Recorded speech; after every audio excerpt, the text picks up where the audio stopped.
know, you're asking me if I get sick of being a bodybuilder? Never. I mean, I love lifting weights. That's what I do. Let's go, Jay. Come on. Come on. Back against the show. Come on.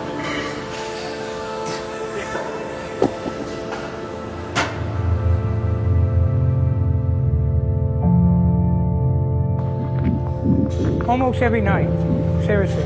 When is he coming in? When's he coming in next? What do you think people think when they see Jay in the gym? Most of them can't believe that they can get that big. Be honest with you.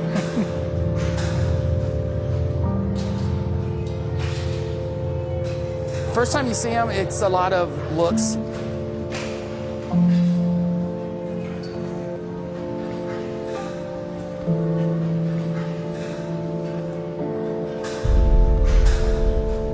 Everyone goes, shakes his hand, interrupts his workouts, takes pictures. Oh, thanks, man. Appreciate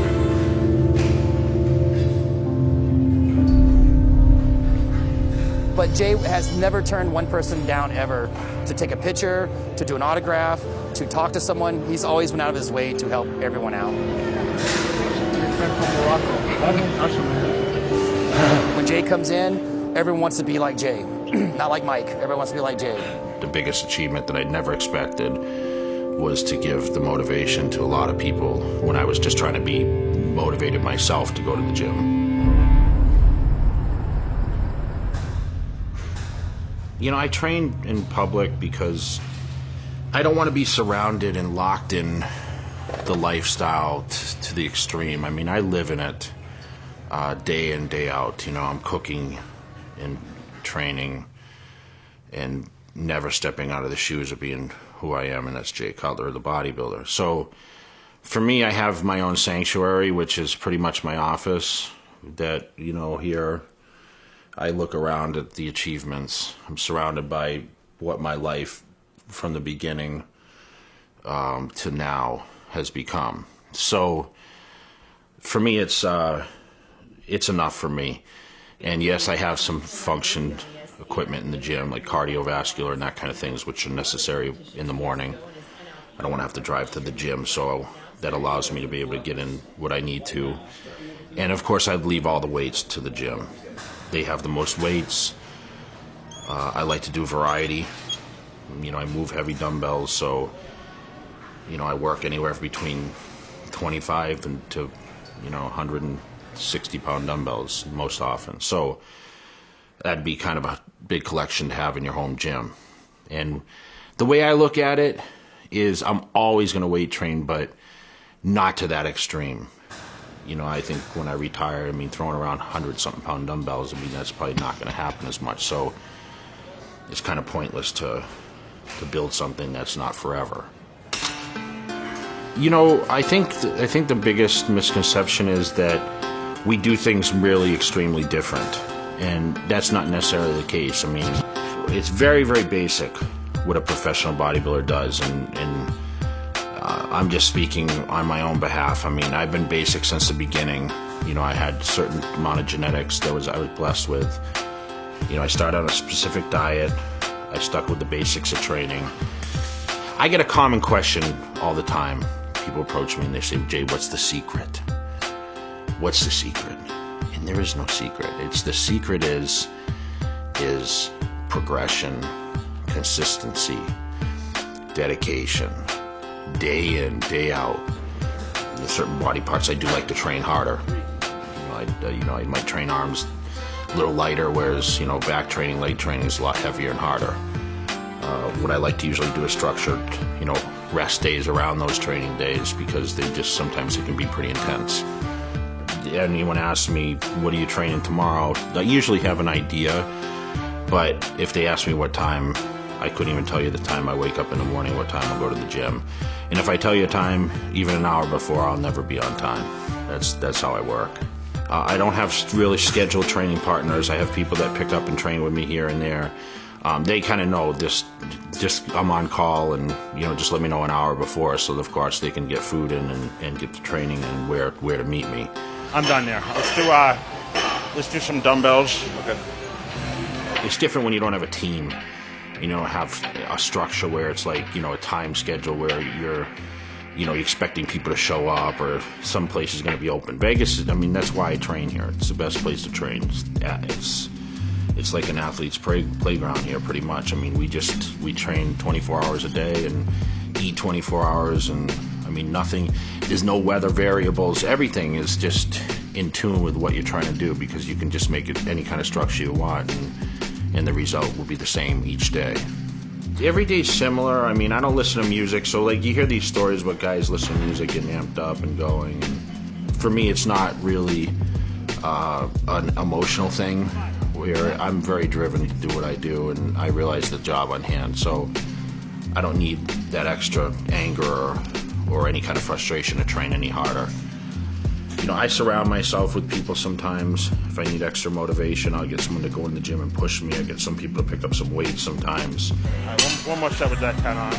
Well, I'm going to do one more set with that 10. Everyone knows what I do in the gym. You know, everyone always trains harder than you, no matter what I train as hard as him. I could be his size if I trained, you know, if I had the opportunity to not work, and go to the gym. So you can never teach anyone training advice. I mean, we talk about spending money for food and all this other stuff. I mean, I spend $1,000 a week on tissue work. It's crazy. Anyone that lifts weights, you're tearing down muscle tissue, so you're going to have breakdown of the tissue that's going to get adhesed to other tissue.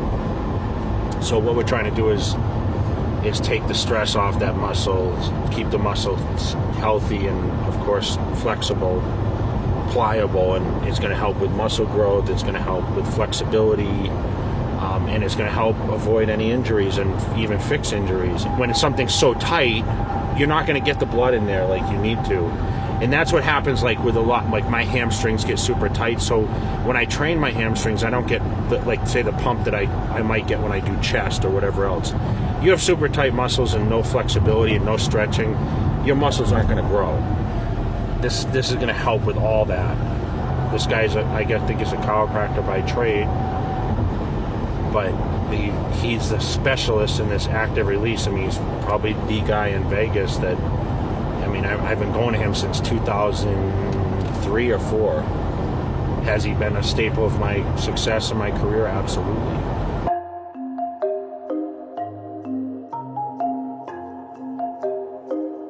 So I want to do the hamstring and the flat, of course, and shoulder. All right, very good. Whatever you think feels.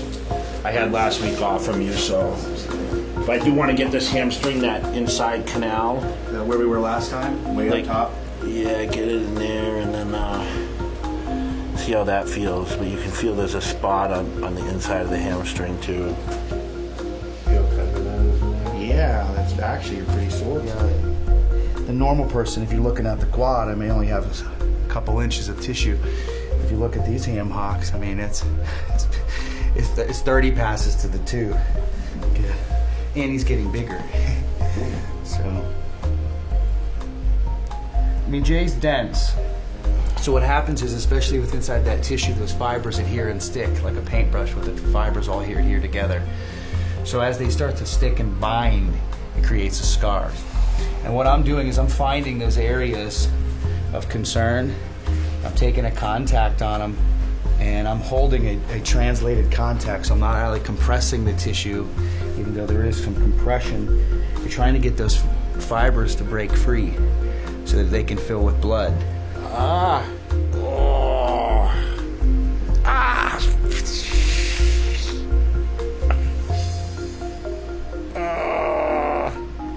Oh my goodness. Oh my goodness. Oh, right there. Oh. You have to laugh, it hurts so much, you know? That felt amazing, though. As much as it hurt.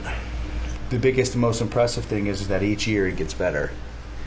I deal with a lot of world-class athletes, thousands. You know, a lot of guys, post-season, there's a big change in their physique. Jay stays pretty much a specimen, if you will, year-round, looking great. Right in there, bud. Yeah. Is it the hamstring? Yeah, that's a hamstring with a little bit of adductor. Good, come back. I don't know what that looks like on camera, but it's like... I can tell by how hard he's working. But when you raise your head, there's things like that we've discussed this, the necessity of certain areas of my body, and he's like, you know, there's a lot of places where people won't, you know, go to really relieve what stuck, you know. He's like, we have to get in certain places. It may not be the most comfortable, but You got to put in the time, and he does that, whether it be my table or the gym. I mean, you have to have a pretty trained eye to even see some of the areas of major injury. And Jay's had his fair share of injury. He's worked through it. If you were to look at the recovery rate in which he had on the bicep, you know, it's a little bit of luck, great surgical, great rehabilitative effort. I mean, you just sometimes got that you can't rehab. It's like putting together two ends of a paintbrush. That's a feat, man, right there. That's a huge feat. see where it's for? You can see a little bit when I do a front lat for it. See that indent? You can see it as... You can see in the right light. When you get under the stage lights, you can see it. Because the belly tore too. That's why they told me you'll never have flexion in your arm again. That's why I said I'm never going to compete again. They told me it would never be hard, it would be soft. So when it healed, the guy's like, I don't know how it healed, but he said we tied it super tight, so let's hope it heals right, and it healed okay. And it was hard as a rock, like right after. It made it bigger, so now I gotta, the other ones, this one's gonna be bigger now. Go, up, yeah! Push it. The unique thing about me is I don't have a set schedule, so it really varies on day to day how I feel, and when I train is determined on how my body feels. Typically I go by the basic guidelines, is I try to eat 3 or 4 meals before I train for sure. Most importantly is my sleep. I need to make sure that I sleep enough, which is really only about 5 hours a night, 4 to 5 hours. But typically I train really, really late. I avoid the crowds. I don't go by any set schedule, and I don't train on a specific body part schedule. I just train specifically how my body tells me that I need to. So if I'm scheduled to do back or chest on a certain day, I might switch it and do legs. Sometimes I group body parts differently. It kind of go by feel. If I'm really sore, I'll take a day off. I don't have a set day off schedule. Like most people take a Sunday off. I don't do that. I just regularly go by feel, and that's helped me gain great success all the way along my career. It seemed to be the best thing for me. Go.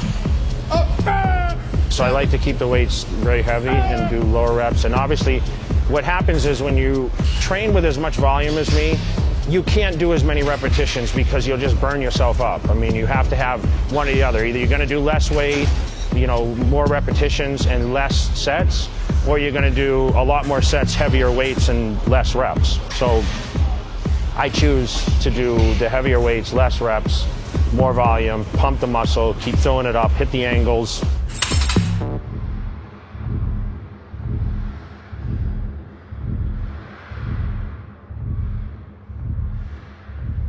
I wanted to have, obviously, freakish body parts.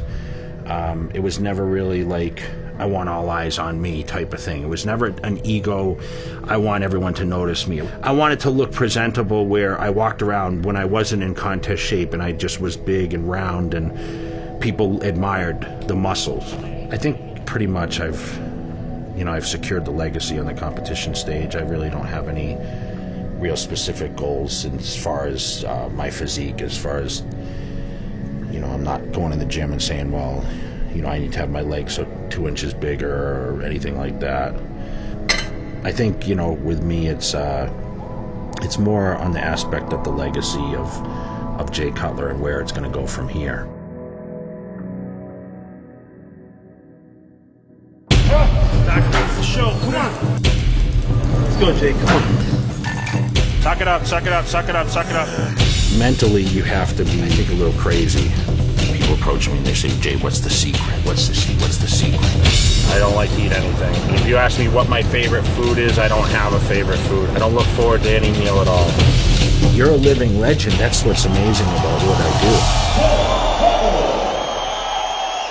And I'll tell you, Jay Cutler's the greatest of all time.